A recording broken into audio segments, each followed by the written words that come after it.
ಬೆಳಗ್ಗಿನ ತಿಂಡಿಗೆ ಎಷ್ಟು ರೆಸಿಪಿ ಇದ್ರೂ ಸಾಕಾಗೋದೇ ಇಲ್ಲ. ಇವತ್ತು ಮನೆಯಲ್ಲಿಯೇ ಇರುವಂತಹ ಬೇಳೆಕಾಳುಗಳನ್ನ ಉಪಯೋಗಿಸಿಕೊಂಡು ಓಟ್ಸ್ ದಾಲ್ ದೋಸೆಯನ್ನ ಹೇಗ್ ಮಾಡೋದು ಅಂತ ನೋಡೋಣ. ನಮಸ್ತೆ, ನಾನು ನಿಮ್ಮ ರಶ್ಮಿ. ಐತಾಳ್ ಸ್ಥಳ ಪಾಕಕ್ಕೆ ನಿಮಗೆಲ್ಲರಿಗೂ ಸ್ವಾಗತ. ಮೊದಲಿಗೆ ಒಂದು ಪಾತ್ರೆಗೆ ಅರ್ಧ ಕಪ್ ಉದ್ದಿನಬೇಳೆ, ಅರ್ಧ ಕಪ್ ಹೆಸರು ಬೇಳೆ, 1/4 ಕಪ್ ಕಡಲೆಬೇಳೆ, 1/4 ಕಪ್ ಮಸೂರ್ ದಾಲ್, 2 ಟೇಬಲ್ ಸ್ಪೂನ್ ತೊಗರಿಬೇಳೆ, 1 ಟೀ ಸ್ಪೂನ್ ಮೆಂತೆ, 1 ಕಪ್ ಓಟ್ಸ್ ಇವೆಲ್ಲವನ್ನ ಚೆನ್ನಾಗಿ ತೊಳೆದು 4 ಗಂಟೆಗಳ ಕಾಲ ನೀರನ್ನ ಹಾಕಿ ನೆನೆಸಬೇಕು. ಓಟ್ಸ್ ಬದಲಿಗೆ ಅಕ್ಕಿಯನ್ನು ಬೇಕಿದ್ರೂ ಸೇರಿಸಿಕೊಳ್ಬಹುದು.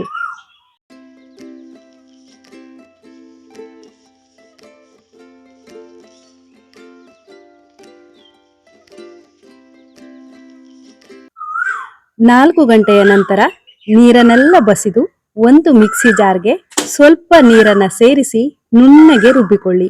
ನಾನಿಲ್ಲಿ 2 ಬ್ಯಾಚ್ಗಳಲ್ಲಿ ರುಬ್ಬಿಕೊಂಡಿದ್ದೀನಿ. ರುಬ್ಬಿದ ಹಿಟ್ಟನ್ನ ಒಂದು ಪಾತ್ರೆಗೆ ಹಾಕಿ ಕೈಯಿಂದ ಚೆನ್ನಾಗಿ ಕಲಸಿಕೊಳ್ಬೇಕು. ಬೇಸಿಗೆ ಕಾಲದಲ್ಲಾದ್ರೆ ಕೈಯಿಂದ ಮಿಕ್ಸ್ ಮಾಡಿದ್ರೆ ಹಿಟ್ಟು ತುಂಬಾನೇ ಹುಳಿ ಬರುವ ಸಾಧ್ಯತೆ ಹೆಚ್ಚು. ಅದಕ್ಕಾಗಿ ಒಂದು ಸೌಟಿನಿಂದ ಚೆನ್ನಾಗಿ ಕಲಸಿಕೊಳ್ಳಿ. ಚಳಿಗಾಲದಲ್ಲಾದ್ರೆ ಕೈಯಿಂದ ಮಿಕ್ಸ್ ಮಾಡಿದ್ರೆ ಒಳ್ಳೆಯದು. ಹೀಗೆ ಮಿಕ್ಸ್ ಮಾಡಿಕೊಂಡು 4 ಗಂಟೆ ಕುದುಗಲು ಬಿಡಿ. 4 ಗಂಟೆಗಿಂತ ಜಾಸ್ತಿ ಹುಳಿಯಾಗಲು ಬಿಡಬೇಡಿ. 4 ಗಂಟೆಯ ನಂತರ ಹಿಟ್ಟು ಚೆನ್ನಾಗಿ ಹುಳಿಯಾಗಿರೋದನ್ನ ನಾವಿಲ್ಲಿ ನೋಡಬಹುದು. ನಂತರ ಇದಕ್ಕೆ 3/4 ಟೀ ಸ್ಪೂನ್ ಉಪ್ಪು, ಅಗತ್ಯವಿರುವಷ್ಟು ನೀರನ್ನು ಸೇರಿಸಿ ಉದ್ದಿನ ದೋಸೆ ಹದ ಹಿಟ್ಟನ್ನ ತಯಾರಿಸಿಕೊಳ್ಳಿ.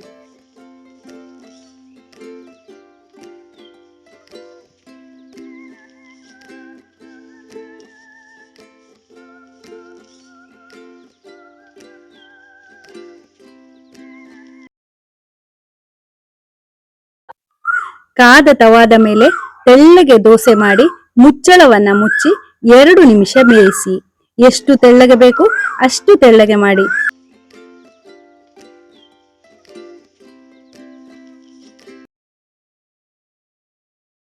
ಮೇಲ್ಗಡೆ ತುಪ್ಪ ಹಾಕಿ ಕೆಂಪಗೆ ಗರಿಯಾಗುವ ತನಕ ಕಾಯಿಸಿ. ಇಲ್ಲಿ ಒಳ್ಳೆ ಕಲರ್ ಹಾಗೂ ಗರಿಯಾಗಿರೋದನ್ನ ನೋಡಬಹುದು. ಈ ದೋಸೆ ತುಂಬಾ ರುಚಿಯಾಗಿರುತ್ತದೆ.